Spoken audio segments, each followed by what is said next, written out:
The camera's rolling.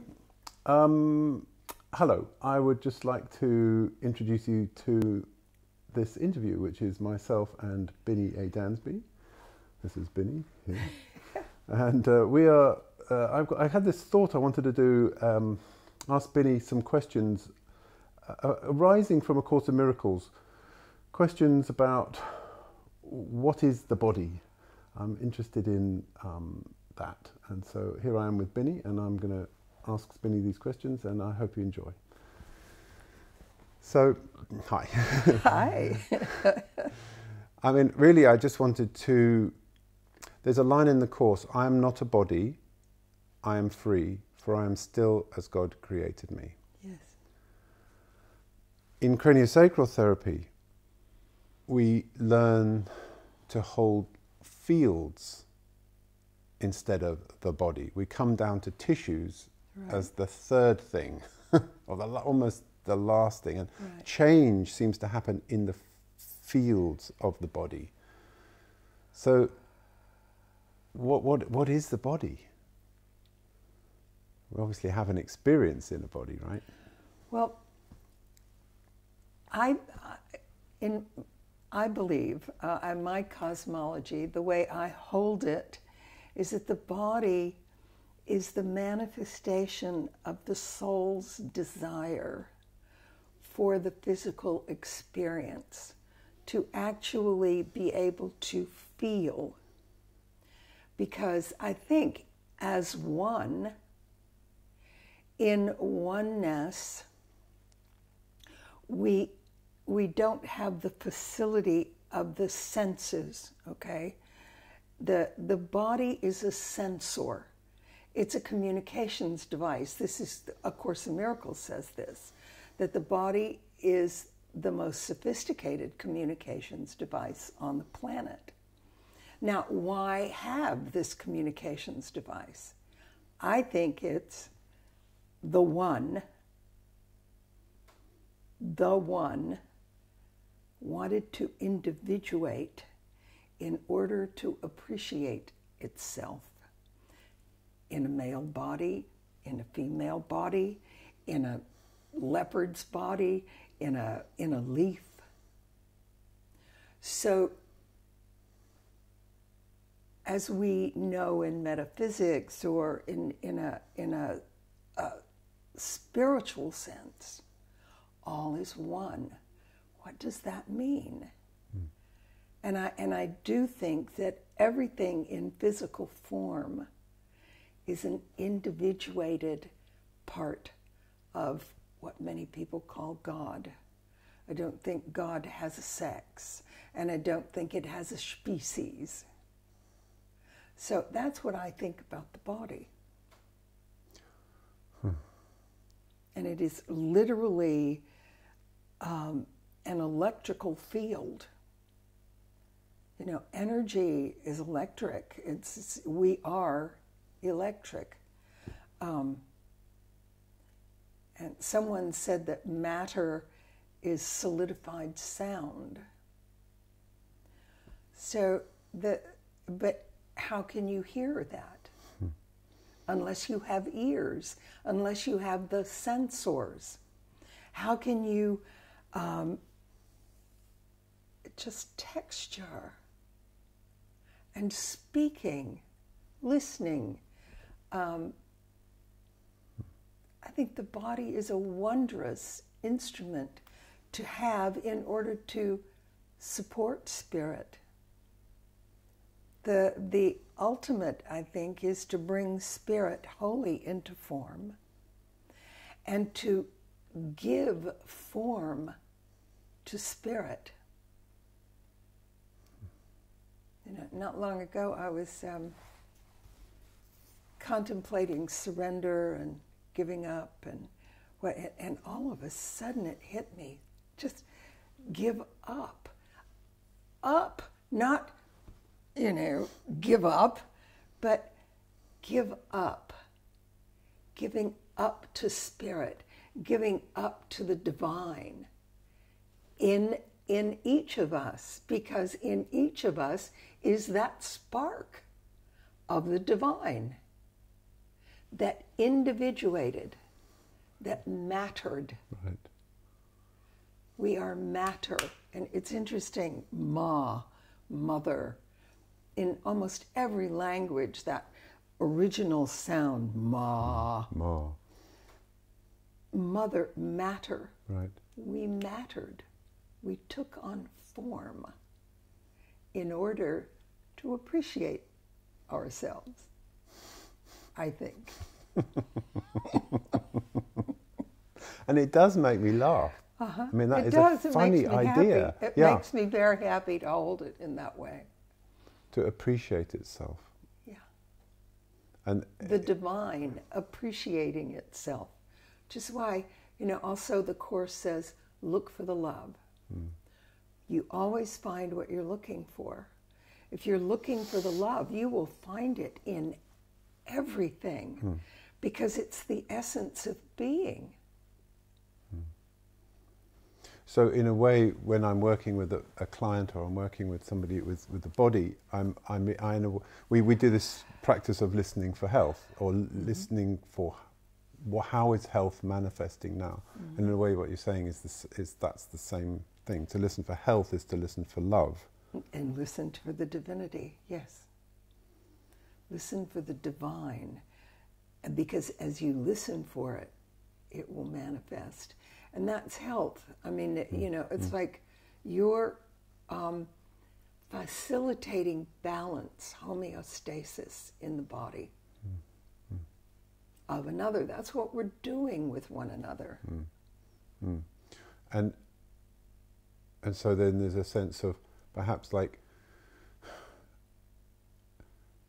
so the ill health is in a way the lack of appreciation. Yeah. And conflict. There's conflict in the fields. There's conflict in thinking. There's a lack of, I think, it's losing connection. There's separation from the divine. It's not this is not about, put on robes and go around, saying Om Namah Shivaya, although that's wonderful. It is about maintaining a balance between spirit and form, and remembering I am innocent. I am in my essence of being, purity and light and love. When I remember that, I create balance with the physical universe, which, you need to scrub the toilets and cook the meals and do the laundry and things like that. So that can take you almost more deeply into matter, but not into a fragmented matter or fragmentation, which... It brings... I can only speak for myself. It brings me into more joy in having a body and appreciating my body. I've had it for a long time. And I learn more about it every day. And I want to care for it. Right. Say more about not that. Not from fear, not from the protective ego standpoint, I have to, but literally from the joy of having it and celebrating it and wanting it to be as well as it possibly can be. I think suffering is actually not necessary. We seem to do a lot of it. And I don't think it's a necessary element. Although the Buddhists think that it is, I don't. Right. Well, they say there is suffering. But that doesn't necessarily mean that you have to do it. That's true. And being a Buddhist, it seems that there's a lot of focus on suffering. Right.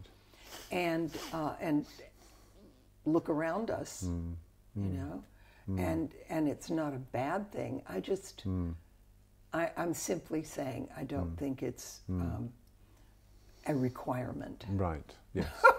Yeah. It's not a requirement. But I suppose it's where the compassion comes in, isn't it? Because it's like, if I am suffering or you are suffering, there's nothing more annoying than somebody who says you don't have to do it. It's like it's... Oh, of course I know. That's not necessary. Yeah, right. So it's a funny balance, isn't it? Somewhere in there of... I think that's what I'm getting at. It's like the body, people have experiences of the body. And the Course talks about how, like it says, illness isn't real. It isn't the truth. That's just like a confusion that you got into one point because you were anxious, conflict, or you got into conflict over the whatever. That was fear. And it happens. Right. And it's how do we deal with it? Mm-hmm. How are you supporting your body? Are you afraid of it? You see, I think that most people born in high-tech births, the way most people have been born in the last 150 years, has been through suffering, and maybe even longer than that, through suffering, mother's pain. The expectation of pain causes us to be afraid, causes us to resist, and resistance is what causes pain. So we expect it. Right. So that's why I also deeply believe that it's not a requirement for having a physical body. And with the senses, we experience all of it. Yes. The ecstasy and the extreme pain. So almost like the idea. So the births make a very good argument for pain. Yes. They make a very good argument that there is no God and that it's all painful and it's just. That's right. Difficult and very bad news. Yeah.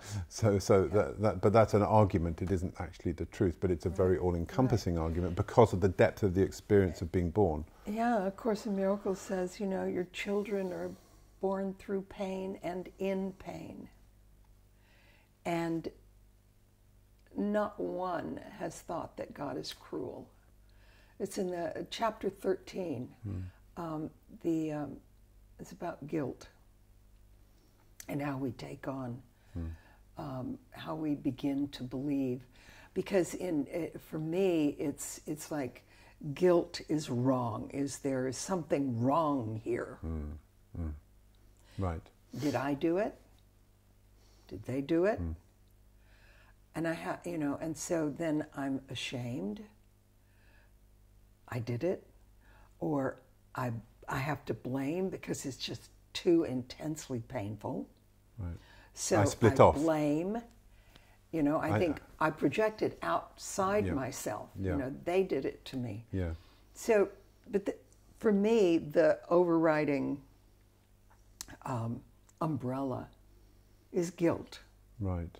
And then within that is blame, shame, judgment, criticism.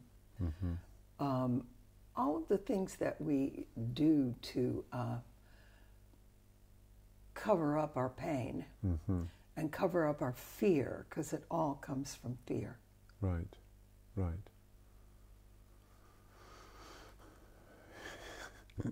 It's a big subject, the body. It is, isn't it? Yeah. Because most people, I started and I actually realized I need to complete a circle about birth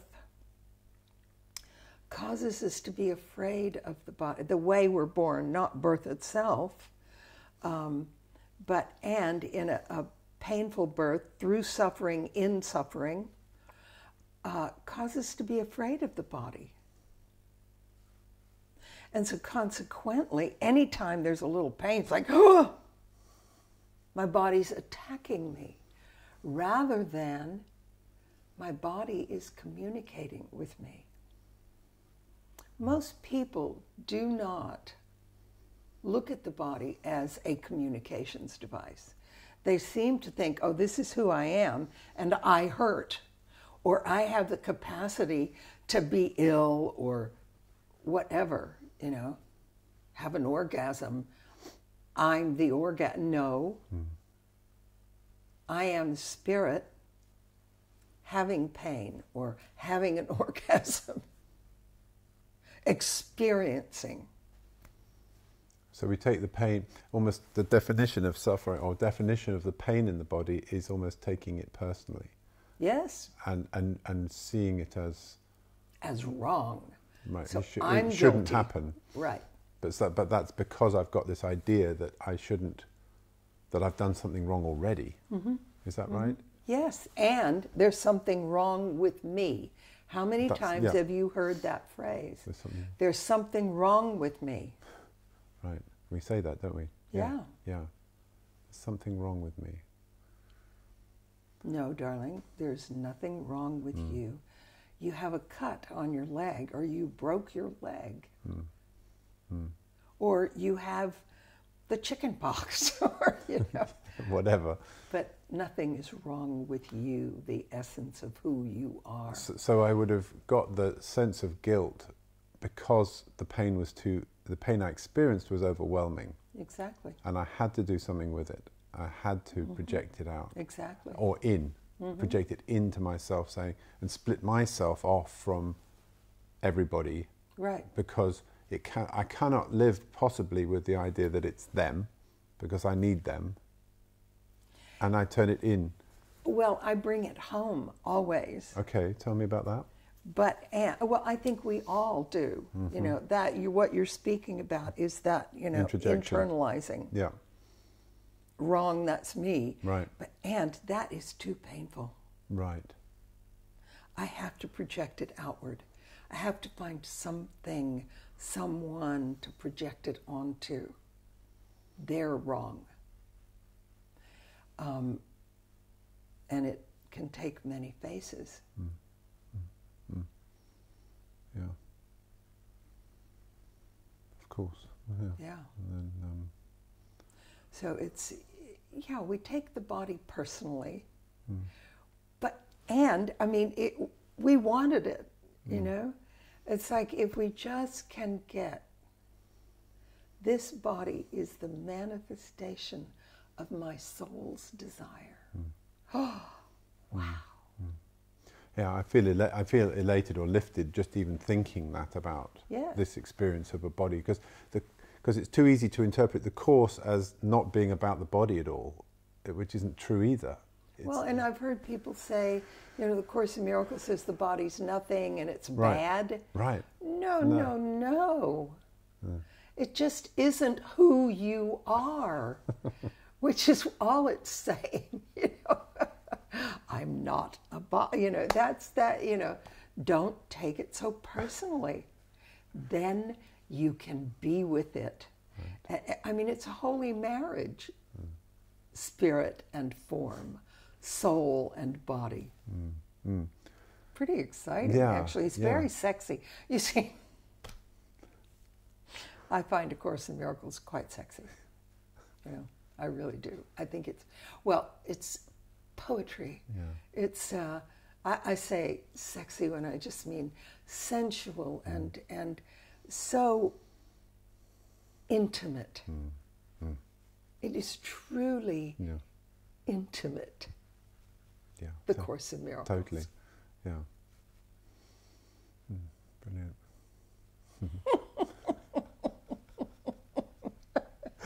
Good. Okay, well, we'll stop there for now. Thank you, everybody.